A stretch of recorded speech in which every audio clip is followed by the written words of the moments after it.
The Giants lose to the Chiefs, a game that, surprise, surprise, they could have won. Welcome back to the Empire State Sports Report. I'm your host, Adrianna, also known as New York Giants Fangirl. Today's podcast is brought to you by Believe Network and FanDuel Sportsbook. FanDuel Sportsbook is the number one place to make all of your sports bets. For Monday Night Football, the Lions take on the Ravens, and the Ravens are the favorites, minus 230 to win. The anytime touchdown bets. I know this is a popular bet for most of you. So if you're looking for some odds on those, Derrick Henry is minus 215, Jahmyr Gibbs minus 125, Amon-Ra plus 125, and David Montgomery plus 126. FanDuel Sportsbook also has some profit boosts that you can take advantage of if you are making bets on the game tonight or any other major sporting bets. So check out FanDuel Sportsbook for all your betting needs and make sure to bet responsibly. Well, guys, it was an adventure, like all of these Giants games are. The first thing I want to say before we get into anything is please subscribe to the pod. Like if you're listening or watching on YouTube, I'm trying to get to 5,000 subscribers on YouTube. Would really appreciate your help with that. So please hit that subscribe button if you have not already. And if you're listening on audio podcasts, please rate and review.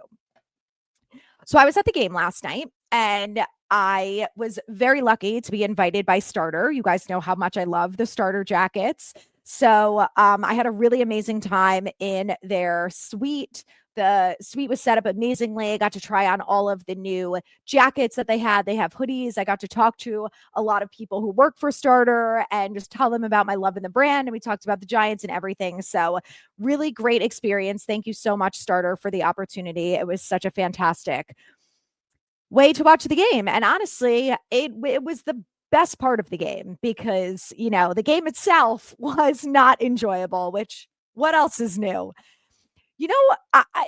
Okay, I have a lot to say, but I'm also going to keep it short because I'm so sick of saying the same shit week in and week out about this goddamn football team. And we're going to start with this. The kicker injury situation. Look, I know the Giants aren't going to carry two kickers, all right? Let's get that out of the way. All of us being like, well, they should have had a backup. Okay, but realistically, they weren't going to. The problem that I have is that this is now the third time that they have had a special teams player get injured during pregame warmups, and it's the second time that it's been a kicker. And the biggest problem is that that Graham Gano is 37 years old. He has a history injury. He barely practiced this summer. I was at 10 training camp practices, and I think he kicked maybe 3 field goals that I saw. And for those of you we're not at training camp. Eli Manning just reaffirmed all of this. I don't know if you saw, he was on a podcast interview and someone was asking him about his, if any pranks went wrong, basically, because he was known as the prankster, right? And he said that he pranked a special teamer, and he was like, I learned right then and there that you don't mess with the special teamers because they're not in meetings and they don't practice the way that we do. They're not doing 2-a-days or anything like that. And they have a lot of time on their hands and they just kind of kick the ball whenever they feel like it. And I'm watching this whole situation play out with Graham Gano for the second time now in the last 2 years. And, I just was like, aside from the fact that Eli Manning was right, obviously, it's another knock on the coaching staff because it's roster mismanagement. And again, I didn't expect them to have 2 kickers. No one else goes into a game with 2 kickers. Why would the Giants, right? The issue is the fact that they re-signed an older kicker with an injury history and they paid him a lot of money and he's coming off an injury and just re-aggravated it. Why is everyone on our team have injury issues like this and it doesn't seem to be a problem anywhere else? Injuries are part of the game. I understand that. I know that. It is what it is. But it's not hyperbole for me to say that the Giants have severe issues when it comes to injuries because there's stats that back that up, that they are one of the most injured teams consistently in the NFL year after year. And this has been going on for a decade. So it's not new. It's just frustrating that it's the same shit, different day. And you can say that literally about anything. Why don't we talk about the offense? It's the same shit, different day. Russell Wilson looks like a shell of the Russell Wilson that we saw last week. And I have a huge problem with this. Let me read you this stat because there are, some great stats that came out of this game like there always are. The Chiefs featured split safeties on 78.9% of dropbacks against the Giants, which was the highest rate by any team this season. The unit generated a 41.4% pressure rate and held Russell Wilson to 0 for 5 with an interception on deep passes in split safety coverage. Do you know what I heard Brian Daboll say multiple times throughout the press conference after the game? Is that they knew that. They watched the film and saw them do split safeties over and over again last week against the Eagles. And you're going to tell me that as an offensive genius, I have the finger quotes out, that you couldn't come up with any other way to try and make plays against the split safeties? And look, Russell Wilson was a part of it because he was not accurate. A lot of his throws were garbage, to be frank. But you guys watched film all week, and this was your game plan? This was your idea of how you're going to combat the split safeties. And then when it wasn't working, Brian Daboll had the nerve to say after the game that there were a lot of conversations going on during the sideline, and they still couldn't get it to work. Not once. It's just unacceptable. Like, I get that he wasn't a head coach before, and maybe there was way too much hype about him coming in. He had one good season with Daniel Jones, but all we heard over the last couple of years was that Daniel Jones is the problem. And we all agreed that Daniel Jones was a big part of the problem. But you've got 3 quarterbacks now. So I don't want to hear shit about the fucking quarterback. It's enough. It's really enough. Like, yes, Russ Wilson had a really bad game. You have Jackson Dart, who's your backup quarterback, who, if that's your move, that is their move. They decided that he is the number 2 quarterback on this football team, not Jameis Winston, who's got 10 years in the league, who's going to wing it down the field, who's probably going to throw interceptions, but we're also probably going to get at least a touchdown or 2. They decided that Jackson Dart is their backup quarterback, but he's not ready because Brian Daboll said repeatedly in the postgame that, they're still working with Jackson and they have to keep working with him. He verbatim said, we're going to keep working with him, which tells me he's not ready. And he also, the few times that Jackson Dart has been in the game, the play call has been a handoff to Scat. So you don't trust him to throw the ball. One of the options was an RPO, and he ran it for 3 yards. So you don't trust him to put him in for a game where a large part of the game, the Giants were still in it. Now, as a fan watching in there, I was like, we're not winning this game. Like, very obvious to me. We had no chance. But for all intents and purposes, when it's 6-6 for a good portion of the game, they were right in it. They should have been able to win the game. The Chiefs gave them multiple opportunities. This is not the Super Bowl Chiefs are talking about. And I know we went into this all last week with the preview. This is not the Super Bowl Chiefs. There's no reason why the Giants couldn't take advantage of all the things that the Chiefs did wrong. And they just couldn't do it. They are the epitome of shooting themselves in the foot over and over again. So again, if Russell Wilson is kind of losing you this game, but you're not going to put in Jackson Dart, what are we doing? Why is Jameis not your backup then? And we've heard so much about these packages that they have for Jackson Dart. The packages that I see are handoffs to Scat, which is great. I love Scat. Can't wait to see more of them. But that's all you trust him to do? Your backup quarterback? That if Russell Wilson gets injured after he takes a sack he's not supposed to be taking, you're going to put him in there? Okay. Makes a lot of sense. And this is the common theme with all of this, right? The common theme with this coaching staff is there are so many things that they do that don't make any sense. I'll give you another fantastic stat. How's this? Russell Wilson is 4 for 18 with 0 touchdown passes in the red zone. 0. And we have heard so much about, again, the coaching and the game plans and the offensive genius and the creativity. Where is it? Where is it? When Russell Wilson has statistically and visibly with your own 2 eyes proven to you that he struggles in the red zone, put Jackson Dart in there. What are we doing? And again, if Jackson Dart, you don't feel comfortable putting him in there, make him the inactive quarterback. I cannot with the team and the roster decisions. Jalen Hyatt, let's play him a snap in garbage time. Let's put in Bo Collins, our UDFA, over Jalen Hyatt on the 2 snaps that Darius Slayton needs a break. Evan Neal, inactive again. I can't. Why is Malik Neighbors not the first read? I don't care if he's double teamed every play. Throw him the ball. He's going to attempt to catch it, and sometimes he's going to catch it. Not every time. Not when he's doubled, but he's Malik Neighbors.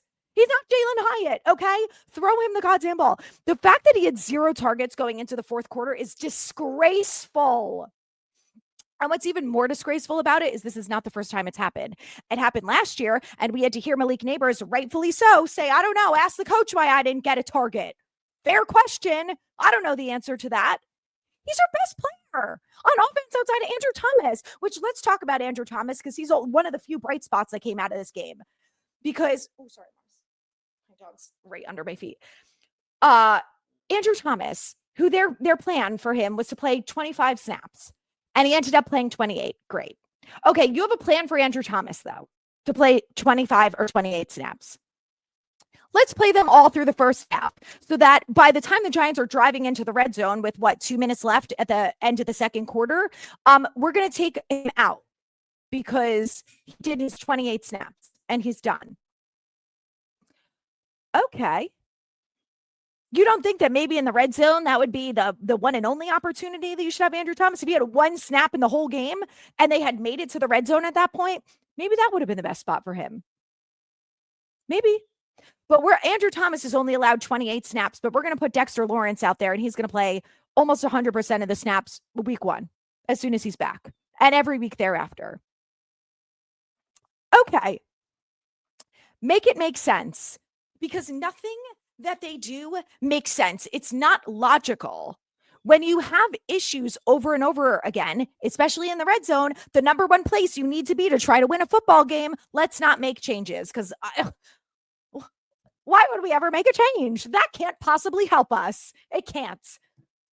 The one other thing that came out of this game is, so Andrew Thomas being back significantly helped the interior offensive line. That's fantastic. The interior offensive line decided that they know how to run block when Andrew Thomas is on the field. They sure do, because they had 27 carries for 130 yards, which is the most that they've had so far in 3 weeks. Scat led the way with 10 carries for 60 yards and a touchdown. And Tyrone Tracy looked fine before he got injured, which it's confirmed that he has a dislocated shoulder and is going to miss some time. So it's going to be turbo time, which I'm at least excited about that. Can't wait to see Turbo out there. And the receiving, 18 receptions for 160 yards. Scat, 6 for 61. Slayton, I want to point out, went 4 for 4 for 30, which is great. Considering that most of the balls that Russell threw were pretty awful. How about Wan'Dale Robinson at 4 targets, 1 receptions for 26 yards? And Neighbors, 2 out of 7 for 13. And like I said, most of the balls that were thrown to Neighbors were atrocious. And again, Neighbors is a freak athlete, but he's not a magician. He's not wearing a jetpack or stilts where he can just run up and, fly up on there and catch anything. It's out of control. It's truly out of control. So that's where we're at with this offense. The highlight is Skattebo, Andrew Thomas, who's probably going to get more reps next week. Russell Wilson, let's go through his stat line real quick. 18 for 32, 160 yards, 0 touchdowns and 2 interceptions, 2 sacks for 9 yards. We are just a bad football team. The thing that's most frustrating to me is I really do believe that this team has more talent than it's had in a little while. And the fact that the coaches can't harness it and do anything with it is really insane behavior. Like, the fact that this team should at the very least be 2-1 right now, they could be 3-0. And we talked all off season about how we knew the schedule was going to be hard, but in the building, they don't care, right? They take it 1 week at a time. They've been in all 3 games. And they can't do anything with it. They really can't. We're going to talk about the defense, but first, let's talk about ZipRecruiter. Trying to hire can be very time-consuming and tedious. You're sorting through resumes, trying to get in touch with potential candidates, and sometimes you just can't find what you're looking for. Well, the future of hiring looks much brighter because ZipRecruiter's latest tools and features help speed up finding the right people for your roles so you save valuable time. And now you can try ZipRecruiter for free at ZipRecruiter.com/audio. With ZipRecruiter's new advances, you can easily find, connect, speak to, and reach out to qualified candidates in just minutes. No wonder ZipRecruiter is the #1 rated hiring site based on G2 at ZipRecruiter.com/audio. Use ZipRecruiter and save time hiring. 4 out of 5 employers who post on ZipRecruiter get a quality candidate within the first day. And if you go to ZipRecruiter.com/audio right now, you can try it for free. Again, that's ZipRecruiter.com/audio. ZipRecruiter, the smartest way to hire. So let's switch gears and talk about the defense here. There were a couple things that I saw that I liked. The first one was that we saw a lot more Abdul Carter, and I still can't understand why there's not really a rotation at the edge rusher position. And to be fair, Kayvon has been playing fantastic. He is absolutely playing with a fire lit under his ass, and you see it week in and week out. And Brian Burns should never be off the field, quite frankly. He's been unbelievable this year and beyond. So I just think that maybe there's a different way. Like, I don't know, maybe you give Kayvon a playoff and put in Abdul Carter there as an edge rusher. I overall am just happy he's back on the field. I do think obviously edge rusher is where he excels the most at, but putting him in as an inside linebacker and rotating him outside linebacker, like whatever, just get him on the field. I don't care. So I was happier that we seem to see a lot more Abdul Carter than we've seen in the past so far. So I'm glad that his snaps are getting ramped up. That's really important. And I'm happy to see that. I want to talk about Bobby O for a second, because I know there were a lot of complaints from people that he should have just jumped on the ball when Pat Mahomes fumbled it and just held on to it. And while I agree with that, I think that Bobby O was playing like a winner, and someone on this damn team has to, because in my opinion, I think Bobby O is thinking this. I am 3 yards away from a touchdown, if not closer. All I have to do is scoop this. I got my hands on it, and I'm going to score a touchdown. This team needs points. We are not winning this game with a kicker who's injured. So we have to score touchdowns. And if our goddamn offense can't do it, then someone has to, and it's going to be me. So I appreciated that he grabbed the ball and was trying to run it in for a touchdown, because we need touchdowns to win football games. Like, I get it. Yes, he probably should have fell on the ball and they could have went from there. But have you seen this team in the red zone? Again, they could have been on the 3-yard line, and I would literally bet money that they wouldn't have scored a touchdown there. Because why would they have? They've been in the red zone how many times? Like I said, 4 for 18. 0 touchdown passes. And they were going to do it on the 3-yard line? Yeah, right. I'm sorry. I'm on Bobby O with this. I would have done the same thing. You got to do whatever you can. We heard all summer, the treasure chest, the interceptions. Paulson and Debo drops 2 of them. They were literally in his hands. That is unacceptable. There's just so much wrong. There's so much wrong. And like, I'm like mad at Bowen, because I'm like, can you just do something here? Like, put the players in a position, which, look, to be fair, Paulson and Debo was right there twice and couldn't come down with it. So I just was in a position to make fine. But, and, we complained all about the soft coverage. That was cleaned up this week. Okay, fine. But you still have issues with all of these players. Why is Banks not looking like the Banks in 2022, even when he's in man coverage? That's where he excels, and he still doesn't look good. I don't know. I really don't know how to fix it, you guys. I mean, I think that having another linebacker probably would have helped, although I will say that they were relatively good against the run yesterday, like significantly better than I expected them to be against even a not very good Chiefs team. But we all know that one of the biggest problems with this defense is they can't stop the run. And let's see, they held the Chiefs to 105 yards rushing. You have to win games like that. You have to. It's just, I cannot with this football team. There is just so much wrong. And the Bobby O thing was like, we just can't ever have anything go our way, right? And I've heard so much about how like the losing is seeping into the walls. And it's so true. It's so true in every way, shape, and form. Like the coaching staff seems to not know how to coach. The players can only execute some of the time. So they're not playing complementary football. All summer, they're supposed to be getting all these turnovers and they can't get a turnover. Even when Patrick Mahomes looks like to fucking Daniel Jones, to like New York Giants version of Daniel Jones, where he's airmailing players, wildly inaccurate, making some crazy decisions. That the fact that the Giants defense didn't have at least 2 turnovers in that game is insane behavior. I have never seen Patrick Mahomes perform like that. Like that was bad for him, who's, MVP, all pro, whatever. Like that was really bad. And again, the fact that we couldn't take advantage of that, something is so desperately and deeply wrong.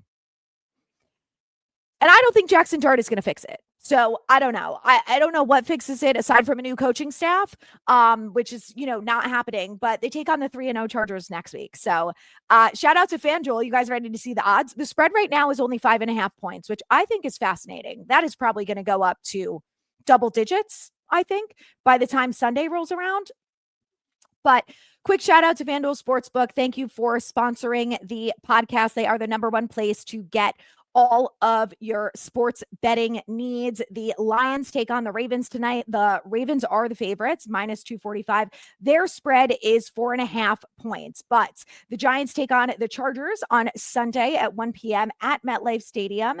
And the spread right now is 5.5 points. The Chargers are -250 to win. The Giants are +205. I will be at that game. Can't wait. The good news is that the women's tailgate is going to be lit and we're going to have a great time at the tailgate. So that's what I have to look forward to these days. The Giants are 0-3. This season is quickly escaping them. And, I really hate to be this like disappointed and depressed after week 3, but I don't think it's going to get better. We're not getting blown out in these games. If we're losing 40-0, then I'm really like, now we're toast. Like we're cooked. We're going 0-17. Everyone's getting fired. We're getting a new quarterback. We're getting the new whole thing. But what's so disappointing is that we've been in these games. We can't score in the red zone. We don't know how to win. We can't create opportunities to get the ball. The coaching staff doesn't put players in a position to succeed. All of those things happening in games that were actually close in. Can you imagine what happens when we play someone like the Chargers or the Broncos? That's in totality a very good football team. I don't think it's going to be very good. So anyway, that's where we're at. I'm going to come back later this week. Going to preview the Chargers game because we're going to have a couple changes. We're going to see Turbo. We're going to see more Andrew Thomas. And, maybe they'll have signed another linebacker by then. I don't know. Maybe Graham Gano will be healthy. We'll see. We'll discuss it all later this week. So make sure you subscribe and stay tuned because there's more Giants content coming your way. Thanks for listening.